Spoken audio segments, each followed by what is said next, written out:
Hello,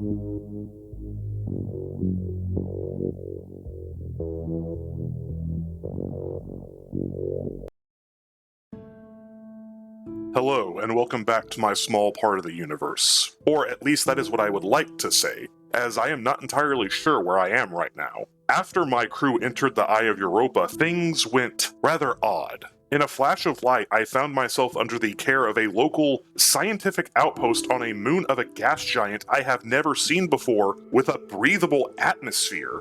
Apparently, they haven't seen any other member of my crew, and I am currently unsure how to handle any of this. This is Xenologist Hailstone with a unified classification front. Today I will begin my cataloging of aliens within known space, and we shall begin with the ashy volcanic moon of Kreet. A rather unremarkable place, Kreet really only sees activities by salvagers and pirates, though on occasion the wayward colonist or hopeful businessman does find their way to Kreet either by accident or by some idiotic business ventures trying to reignite the old flame of Kreet in its heyday. Human activity aside, Kreet boasts a interesting yet limited biosphere with some very intriguing specimens. Namely, the one I'm interested in is that of the Kreet Grazer. While such a name may invoke images of a calm grass-eating herbivore, this couldn't be further from the truth. Anatomy of the Kreet Grazer. Unlike many grazing animals on Earth, the Kreet Grazer is an imposing armored figure, clad in thick chitinous and rocky plates that protect their softer flesh. The armor of the Kreet Grazer seems to be derived from the environment of Kreet itself, hosting a rocky and grayish exterior that allows the Grazer to easily hide upon the rocky outcroppings of the mountains and the volcanic regions of Kreet when at rest. The body plan of the Kreet Grazer seems to be separated into 4 distinct areas: the forward and rear carapaces, and the front and rear legs. The head is the most prominent feature of this creature, holding a shape that could almost be called a straightened crescent that rises up in an almost bladed fashion from the underside on the creature. On the sides of the faceplate sit a pair of 6 deep pores from which the Kreet Grazer is capable of producing a range of vocalizations, including a hollow, raspy howl that is often used for communication and to attempt to ward off predators and other threats. This also includes a set of short, almost rattle-like clicking. These vocalizations seem to be funneled from the Grazer's rear carapace by a almost accordion-like motion where the Grazer constricts the muscles between its back plates, forcing the air out through the holes in its face. The rear of the Grazer seems to be covered by a semi-segmented carapace that consists of 4 rigid plates that are connected by a dark, stretchable membrane, with the underside of each plate having a set of divots or pores like that on the head of the Grazer, though they are not as deep and they possibly act as points in the skin where the creature can draw in air and gas or possibly expel it. The Kreet Grazer's body sits atop 4 legs, appearing to be in the same vein as crustaceans on Earth, but unlike their rather clumsy or slow-appearing movement, the number and the way the Grazer's legs are positioned allow them excellent strafing and land mobility that one may not expect for such a large and cumbersome-looking frame. The diet of the Kreet Grazer. This creature's diet is one that cannot be easily classified as either a herbivore or carnivore. It shows no inclination to pick at the Kreet stalkers they manage to kill, and outright ignore the trilobite population, nor do they seem to sustain themselves off of the local chora or plant formations. The only action of this animal that can be seen as a feeding behavior is when the Kreet Grazer digs its nose into the hard ground, seemingly shifting through the soil for decaying matter or some other source of nutrition to subsist on. This can be extrapolated by often dissecting and examining the remains of a Kreet Grazer. One can often find traces of iron and copper as well as other metals within its digestive tract. These materials are probably accidentally ingested when perhaps a few holes along the faceblade, ones that are dedicated to sifting, fail to spit out these metals. Though I do suppose it is possible that the Kreet Grazer could subsist on these metals to some extent, perhaps with some form of chemosynthetic microbe in its gut. Evolution of the Kreet Grazer.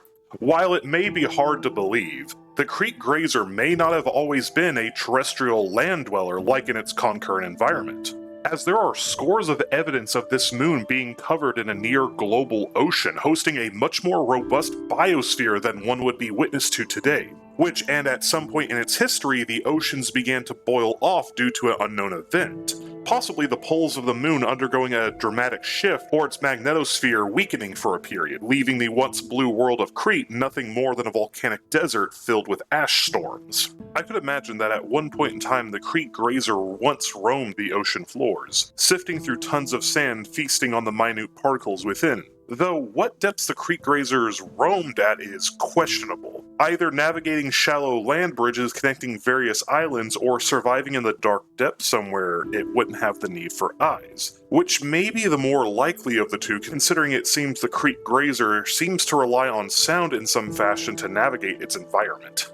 Though what could throw some amount of doubt upon this would be the Kreet Grazer's attraction to a certain set of plants that are set within shallow berths of water, some of the last that exist on Kreet's surface. These plants are some of the only towering fauna that remain on Kreet, resembling towering cacti with scaled bark and leafy branches sticking out of the top in an almost flowering-like manner. The Kreet Grazer might have some form of special relationship with spots like these, perhaps using them as a special mating ground to birth their young, live or egg, or perhaps somehow use these plants for migration purposes, maybe following them for special nutrients or using them as guides during the seasonal changes. Though, in truth, regardless of what they were to the Kreet Grazers in the past, in the current age it may simply be due to these areas holding on to more water than their surroundings, and the lack of Kreet stalkers who normally inhabit the remains of ancient reefs instead.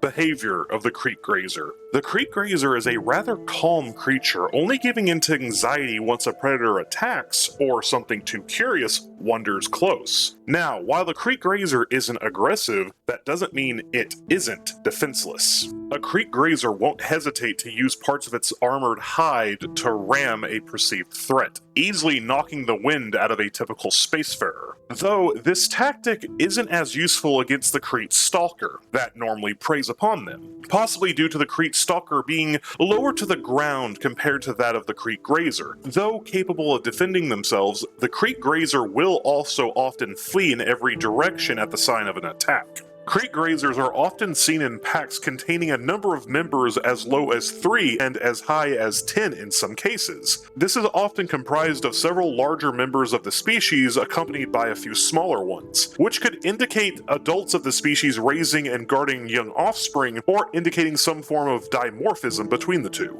This pack behavior also works into the favor of the few who have decided to settle on Kreet. Being able to tame the Kreet Grazer, this allows them to breed or tame local populations, allowing harvest of a variety of valuable resources off of this creature. As of this moment, I am unsure how the Kreet Grazer reproduces, though in all likelihood I would guess that they may lay eggs and bury them in the sand at a certain point, possibly around those large cacti, though this is merely guesswork. Ultimately, the Kreet Grazer represents an interesting look into the possible history of Kreet itself and the dynamic environment that has been shared by the Kreet Grazer and its sole predator, effectively being the only two megafauna of their world, at least in their own way, and how they have adapted to the dramatic shift that has almost certainly killed off all other large life, leaving only boneyards, dried up reefs, and shattered remains as the only hints of Kreet's ancient large aquatic life. Thank you for listening to another one of my videos. I'll try to keep up with the concurrent entries, though being in such an unfamiliar environment, I'm not really sure how easy that will be. At least it's something to keep me sane, if anything. Until next time, please have a great, safe, and fun time, wherever you may be.